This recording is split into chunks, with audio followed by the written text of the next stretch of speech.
Well, this week we are moving from ancient Scotland to Paris as we continue our July series with the Disney movie Ratatouille. Ratatouille. It's a story of passion. It's a story of bravery, being brave enough to live our dreams. And it's a story of diversity. And I have to admit that as I was preparing and putting the final touches on that this week, the end of the week, I was a little challenged by whether or not it was appropriate to continue with this July Fun series that we've started. As I thought about the violence that we've seen erupting across our country and across the world this past week. And as I began to do some deeper spiritual work around that and really look at our theme for the month, which is the spiritual wisdom of Disney, faith, trust, and pixie dust, I realized that in fact that's probably what we need, is spiritual wisdom, faith, trust, and a huge dose of pixie dust. So we look at the headlines that we've seen.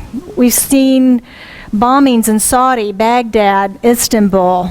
We've seen a young man gunned down in Baton Rouge, another in St. Paul, Minnesota, the events of Dallas on Thursday. I received a phone call early Friday morning from one of our congregants who was there simply to let me know they were all right. They were all right. And then the rising tensions across our country as police officers were targeted in different states. The violence is erupting across our country. And we're seeing it 24/7 across our news screens, the media, the newspaper, our phones, social media. Even social media, it's difficult to get away from it even. And yet, we know in our Science of Mind teaching, we know that when we tap into our faith and we remember our principles, our tools, our teaching, our practices, that we can be part of the solution and not part of the problem, not putting our energy like gasoline on a fire into that which we are seeing, and come back to what we've been talking about this morning since 9:30 is peace. Peace on our planet, peace in ourselves. Be a part of the change that we profess we want to see in the world. We have that opportunity. We have that opportunity to be part of that change. There are many that are asking now today and all week. In fact, our ministers' listserv has been very active with a lot of this conversation on how do we be with this? How do we show up? What do we do with this? And I want to suggest that we stay the course. Continue to do our work in consciousness. That you begin or continue or deepen and expand your spiritual practice for peace, for wholeness, for the realization of the expansion of consciousness on this planet.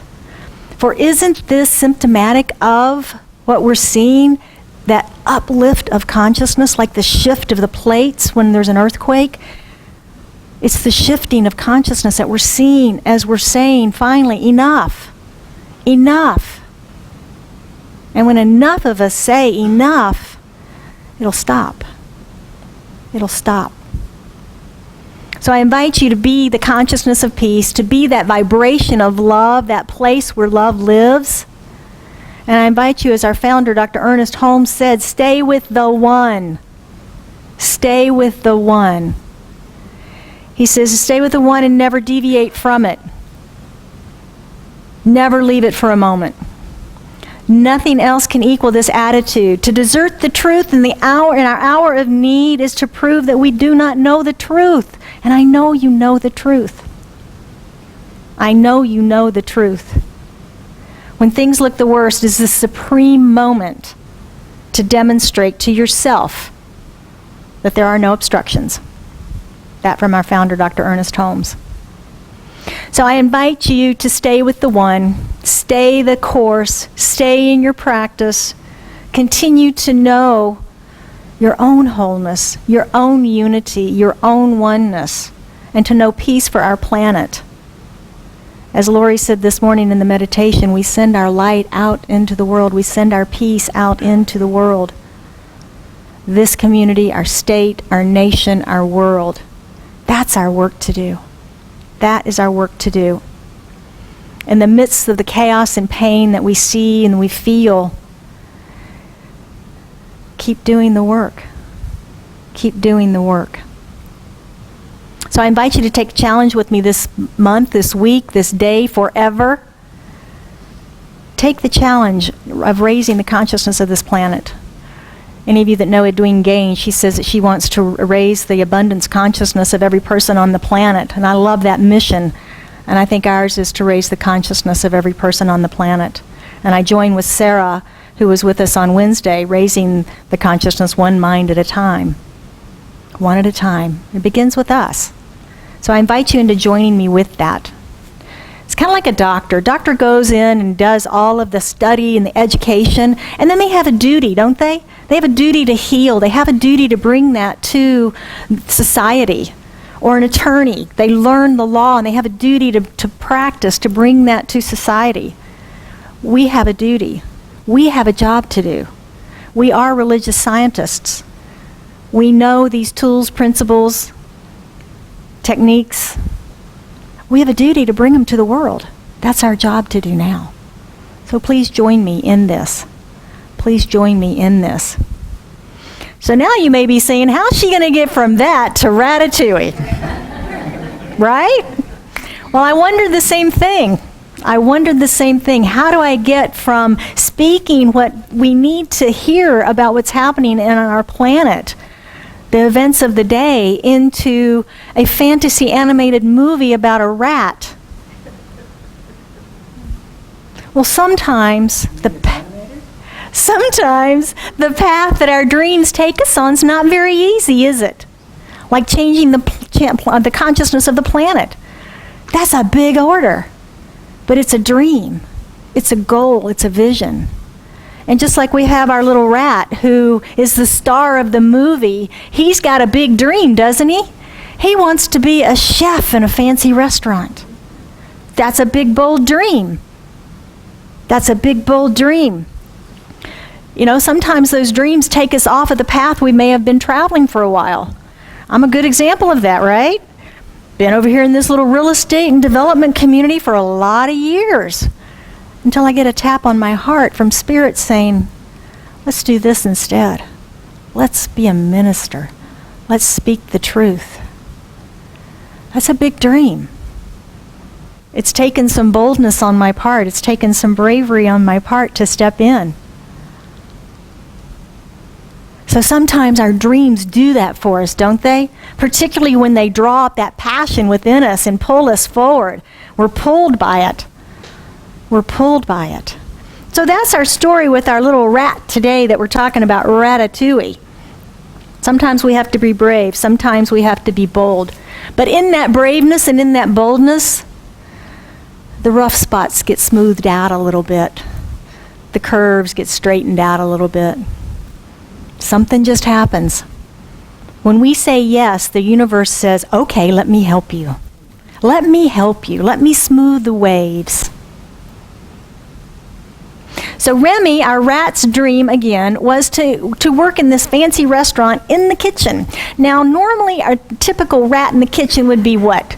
Scavenging in the pantry, hanging out in the alleyway, maybe around the garbage cans and stuff. Not this rat. This rat has a very evolved palate for food, and he loves combining different foods and spices and so forth. So that's a pretty bold vision. I'm a rat, and I want to cook fine foods in a fancy restaurant. That's a pretty bold statement. So he is expressing this to his friends and family in the colony, and they don't support him. Anybody ever had that? Told somebody your dream, told somebody your goal, and they go, oh, really? You think you can do that? Yeah, it's one of the first things we hear in goal-setting workshops, isn't it? Don't tell anybody that's not going to support you. Because the people that love us sometimes fear for us, don't they? Oh, you're just dreaming. You're going to get your heart broken. I don't want that for you. Or if we support them, we might feel like they'll blame us if they fail. You told me to do it, right? So there's all of that going on in that dynamic that sometimes our friends and family aren't our biggest supporters in our big goals and dreams. And that was Remy's case. So our story opens with the rat colony actually being discovered. They're living in a farmhouse out in the country outside of Paris, and they get discovered. Remy is sort of the cause of this because he's a very adventuresome rat, and he's just attracted to the kitchen. So he's in the kitchen, and he's exploring around there, and he gets caught. And when he gets caught, then the rest of the colony gets discovered, and they have to flee and escape the farmhouse. And the way that they do it is they jump on this little stream that actually leads into the sewers of Paris. Now, Remy is the last one to go because he went back for his favorite cookbook called Anyone Can Cook by Chef Auguste Gusteau. And Gusteau's got a very famous restaurant in Paris. So here's Remy jumping on the cookbook and floating down the little stream, and he's separated from the rest of the colony, and there's a split in the tunnels, and the rest of the colony goes one way, and Remy doesn't see which way they go, and he goes the opposite way. So he ends up alone.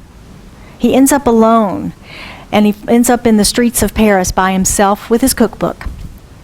So he's cold, he's afraid, he's lonely, he's hungry, and he starts flipping through his cookbook. And all of a sudden, up pops this figment of his imagination in the form of Chef Gusteau. And Gusteau now becomes his guardian angel, his voice of reason, his consciousness, his advisor through this adventure that Remy is about to have as he realizes that he's in Paris. And he's in Paris. So what's he going to do about that? Passion. Passion. What's yours? What is your passion? What are you willing to do to achieve your dreams, your desires? We teach around here, part of our mission is that we teach spiritual principles of positive living and how to apply these in our life. We have groups called Treat and Move Your Feet, how to use our prayer treatment work and then how to take action in a support group that loves us and supports us through that and holds us accountable for making changes in our life, achieving our goals, achieving our dreams. Powerful group. Powerful things are coming out of this group. Very powerful things. We have prayer each Sunday. You're invited to pray with our prayer practitioners to help us, to support us on those goals, dreams, and aspirations. So are you moving confidently in the direction of your goals? Remember Thoreau, go confidently in the direction of your dreams. But I love the second part of that about as much as I do the first, which is live the life you have imagined. And we talk about imagination a lot, don't we? It's a powerful, powerful tool that we have available to us. And we can use this power for good when we imagine the life that we want to live. We live that life. Live that life. Now, many of us, 21 of us in fact, have placed our goals, dreams, and aspirations for 2016 in a self-addressed stamped envelope that we did in January when we were doing our goals. Remember? So if we said 1 to 5 max, keep a copy for yourself, and our commitment to each other is that your ministers and practitioners are praying over a prayer list each and every week for the full manifestation of whatever you've put in here. Your job is to do the same, to listen and follow the guidance. To listen and follow the guidance. Follow the path as it lights up in front of you. And to do your own work each and every day around these. Because we said we didn't want to get to December 31st, 2016 and have that list like we used on our slide. If you remember, the gentleman had the list and every year he just crossed through the year and put a new year on it. It was the same list. Except for that one thing where the one year he said, be nicer to my wife. And the next year it was crossed out and said, try to be nicer to my ex-wife. Right? Because nothing ever changed. We're not doing the work. And we said we don't want to be those people. We don't want to be those people. We're going to treat and move our feet this year. We're going to walk our talk. We're going to manifest our dreams. So if you're not part of this program, if you're not part of this, you can still join. You can still do it. Just bring your 1 to 5 goals written down on a sheet of paper inside an envelope. We don't know what's in there, don't want to. Self-addressed and stamped. We'll mail it back to you in December. We'll mail it back to you. So I invite everyone to participate in that. It's a powerful, powerful gift that your community is providing for you this year. So Remy musters up his courage now as he's down in the sewer of Paris. And to move confidently in the direction of his dream, he moves upstairs.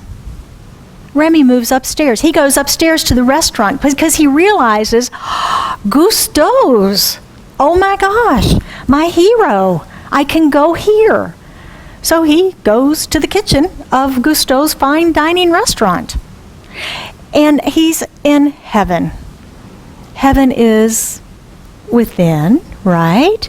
He's in heaven. He's in this kitchen with all of the activity and the spices and the food and the ingredients. And he's beside of himself. And he walks by a pot of soup and he can't help himself. He has to throw in a spice and maybe another one and then maybe a little vegetable here. He can't help himself. Knowing full well if he gets caught, what happens? He becomes part of the soup. He becomes part of the soup, exactly. Not a good thing. Not a good thing. So how brave are you? Are you brave enough to go into the kitchen, start throwing your spices in, knowing that if you get caught, something really bad could happen? How brave are you? We explored bravery last week, didn't we? With our movie, Brave. And we said that being brave is being willing to grow, to step beyond our comfort zones, to develop such faith and trust in God and ourself, and life expressing through us that we become our true magnificent self. Isn't that a good definition of bravery? I like it. I like it. Willing to grow. And this seems to be a recurring theme for Disney, doesn't it? Is that why we love the movies? It really, I think, appeals to this hero's journey that's part of our ancient DNA, our ancient programming, the idea of the hero's journey, where we go out and we're faced with some challenges, we succeed and overcome them, we capture the ring or whatever it is, and then we bring it back and we tell the story. And Disney has a way, we've got, Lord of the Rings and Star Wars and all of those movies appeal to us, those blockbusters, because of that deep hero's journey sort of theme. And the same with our Disney movies, teaching the children about being brave, having goals, some family challenges and how to overcome those. So it's a wonderful, wonderful way of looking at bravery. And if you think about Remy, first off, he was very brave to try and live his dream even in the farmhouse by sneaking into the kitchen. He was brave to go back and get his favorite cookbook before he escaped with the rest of the colony. He was brave when he got to Paris and he was all alone and decided to pursue his dream and move upstairs. He was brave when he went into the kitchen in general, and then he was brave when he started throwing stuff in the pot. He's a pretty brave rat, isn't he? Yeah, he's a pretty brave rat. So how brave are you as you're moving towards manifesting your dreams? Do you have the support that you need? Do you have a prayer partner? Do you have a practitioner on speed dial? I do. We all need a little help and support. We all do. Are you making the calls? Are you having the conversations? Are you stepping forward in the manifestation of your dream? Are you doing what it is you need to do? Are you moving your feet to achieve whatever it is that you're seeking to have manifest in your life?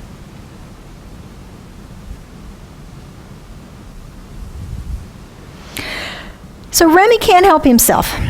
He begins to doctor the soup. And the garbage boy catches him. Meet Linguini.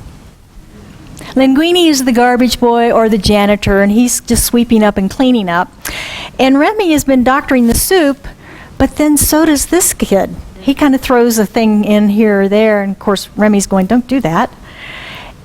And then somebody catches Linguini doing it and is saying, stop, stop, stop, pour the soup out, pour the soup out. Meanwhile, one of the waiters has already filled a bowl and taken it out to a patron. And they're just going, oh my gosh, this is terrible, this is terrible. But the patron loves the soup. So who gets credit? Linguini, right? Because nobody else saw the rat. Well, Linguini knows he can't cook. He knows he can't cook. So this begins a beautiful, beautiful relationship between the rat and the human boy, Linguini. Talk about diversity. Talk about diversity. A rat in the kitchen teaching the garbage boy to cook. So from the perspective of diversity, this whole movie's got it. It's set in Paris, set in France. And most of the humans in the story have a French accent that they speak with. The rats all speak English in an American accent. But nobody in the movie can understand them except the audience can understand them. So we've got all this diversity stuff going on, right? And then they have to communicate, figure out how the Linguini and the rat can communicate. So the rat's smart, and he gets up in Linguini's hair, which is red, by the way, gets up in Linguini's hair, and he starts to pull on his hair in ways that make Linguini act like a marionette, so that he can pull spices and stir and cut and do the things that he needs to do. So they work out this system, and Linguini rides underneath his toque, which is the chef's hat, to be able to go to the kitchen and cook every day with the Linguini. So check in. How much willingness do you have to achieve your goal, to have your goal, to have your dream? Would you be willing to let a rat ride around on your head? Would you be willing to ride underneath someone's hat for a while? How willing are you to have what it is you have written as your dream, what's on your heart, what's your passion that's pulling you? How willing are you to really have it, to live it, to own it, to be it? How willing? How willing? We've talked before about alignment and how critical alignment of our thinking, our believing, our words, our actions, we've got to be all in alignment with that. It's critical to this process of the co-creation. It's critical to manifestation. We cannot speak for abundance and still talk about lack and how it's not here. We cannot speak about a loving relationship and not have that here, right here with ourselves. It starts here. We can't have critical self-talk. We can't be judgmental of ourselves and beating ourselves up and not having that loving relationship with ourselves and expect to get a relationship in our life. We cannot think about health and manifesting health and yet focus on the dis-ease. It's out of alignment. I think the most important thing today to get is to understand that it's not about when I get that, this will be okay. This has got to be okay first. This has got to be okay first. And once this is okay, the manifestation's automatic because it's simply attracted to us. It matches up to us at that moment. So it's not about what's out there to here. It's about what's in here first. First. Ernest Holmes, our founder, he talks about unity a lot. We talk about oneness. I think Lori's passage this morning talked about that. Craig's song talked about that. It's a key component, a key tenet that we talk about here. And Ernest Holmes says the unity is the union of parts. A result of many drawn together into one perfect harmonious whole. One perfect harmonious whole. And oneness and wholeness, again, core tenets of science of mind and of our teaching, yet our Centers for Spiritual Living have a diversity department where we teach diversity training in our centers, in our ministerials classes, at our home office, our leadership councils. We teach diversity training because we are so diverse and different. And it dawned on me this morning as I was preparing, shouldn't we call that the unity department? Even Centers for Spiritual Living can have its blinders on. Think about that. We're professing unity and we're teaching diversity. And I understand about teaching how we're all different, but aren't we really teaching how we're all one? And teaching more how to get along with each other. Not how we're different, how we can get along with each other. That was a big aha for me this morning. A very big aha for me this morning. We focus on what we seek. We seek unity. We seek unity. I'm up for unity training. How about you? Yeah, up for unity training. It may seem that we as a nation and even our planet is headed for disaster with all that we've seen, all that's happening. Diversity of thoughts, diversity of skin color, diversity of religion, diversity of political views, diversity of our socioeconomic stations in life, diversity of our politics, everything. It's all different, isn't it? A melting pot of opinions. A melting pot of judgments, half-truths, fantasies even. We see it all, don't we? We see it all. But the bottom line, it's all just a whole bunch of individualized expressions of God bouncing around and bumping into each other, isn't it? And with our advances in communication, our advances in travel, we just know so much more about each other now than we used to. So we're forming those opinions. We're forming those beliefs. We're making up stories about it. So I'm inviting us again to start to think about us. Start to think about we. And stop thinking about they and them. Because they and them is us. In this oneness, in this wholeness. We're all one. As we think about they, we continue to build our walls of separation and they just get taller and deeper, taller and thicker, longer. And that just doesn't help, does it? We need to break down the barriers of our hearts. Open up. Be a place of peace. Be a place of love. Stephen Covey says, strength lies in differences, not in similarities. And I like that because differences are good as long as we can find our strength in them, right? And not separation in them. Find the strength and the power in it, not the separation in it. So what can we do?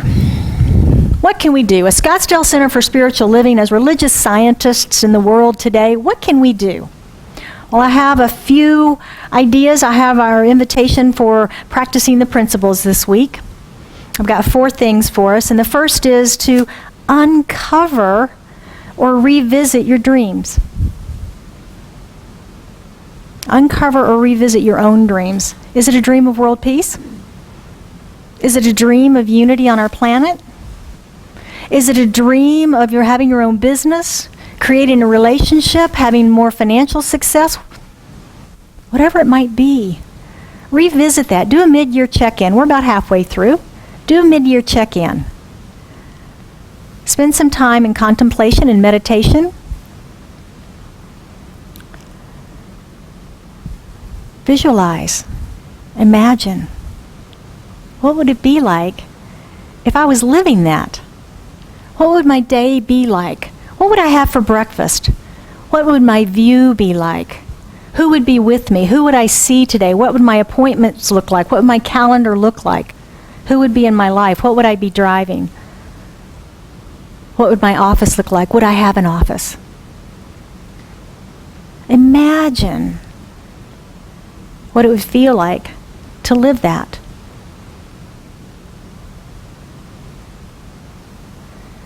These dreams, these desires that we have, they're not random. They're not out of the blue. They're gifts from Spirit. They're not just wishes and whims. They're gifts from Spirit. Honor them. Honor them. Number 2, Dust off your courage. Dust off your courage, and like Remy, move upstairs. Move upstairs. I'm going to invite you to close your eyes for just a moment. Take a breath. Just relax a little bit. And think about one thing that you can do this week, maybe even today. One step in the direction of your dreams. Thoreau also said, what you get by achieving your goals is not as important as what you become by achieving your goals. Who do you want to be this time next year?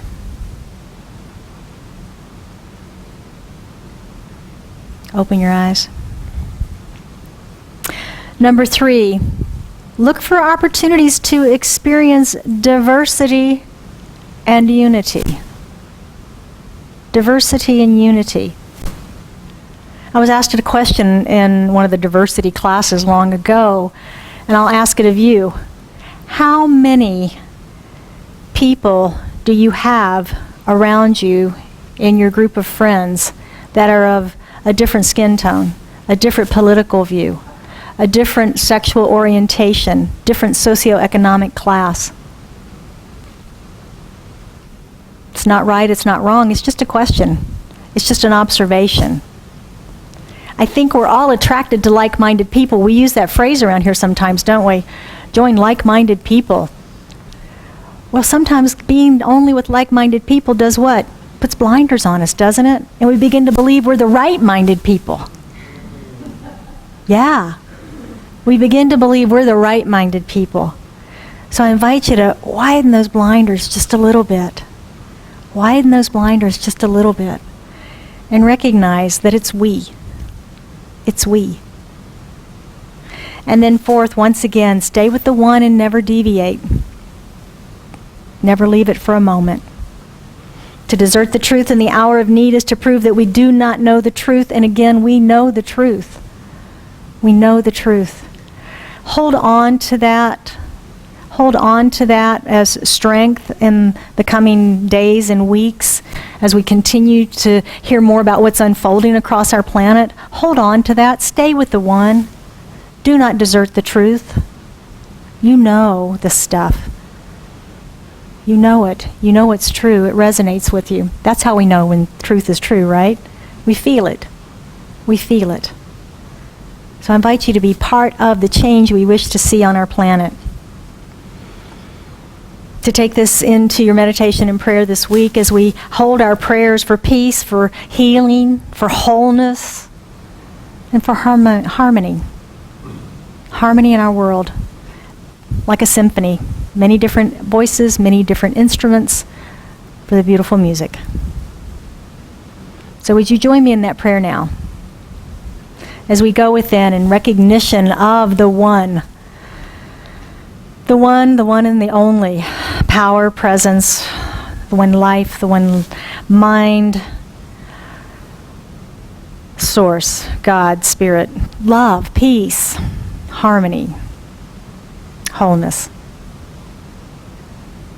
That which I call God, that which many of us call divine, we call source, presence, essence. All of it is now here present in, through, and as me, as an expression of it. And I know that that truth, that expression of wholeness, that expression of oneness that is true of me is true of each and every one of us here today, as we are each in the one. We are each divine, whole, perfect, and complete manifestations of God in that perfection of the light that we are. So from that, I know, proclaim the truth for and about each and every one of us. As I know that we are that wholeness. We are that place of peace. We are that place of harmony. As we play our important role in this symphony called life. As we use our tools, our teaching, our faith, our way of life in the uplifting of the consciousness of our planet. As we speak our words of peace. As we hold our vision of love, as we hold our light high, and we are that place of peace for others to see, to experience, and to know. And we provide comfort and compassion. We're a place of forgiveness. We're a place of healing. We are that place of wholeness. And I know for anyone that has anything on their heart this day that is lifted up in prayer right now, I know now proclaim that it is made so. It is made manifest as they believe, knowing the perfect unfoldment in their life now. So it is with great gratitude, a grateful heart, extreme joy that I just release this prayer into the action of universal law, knowing that it is done, it is so, it is already complete and done in the mind of God. For the mind of God is peace, is wholeness. So we anchor in this truth together by proclaiming, and so it is.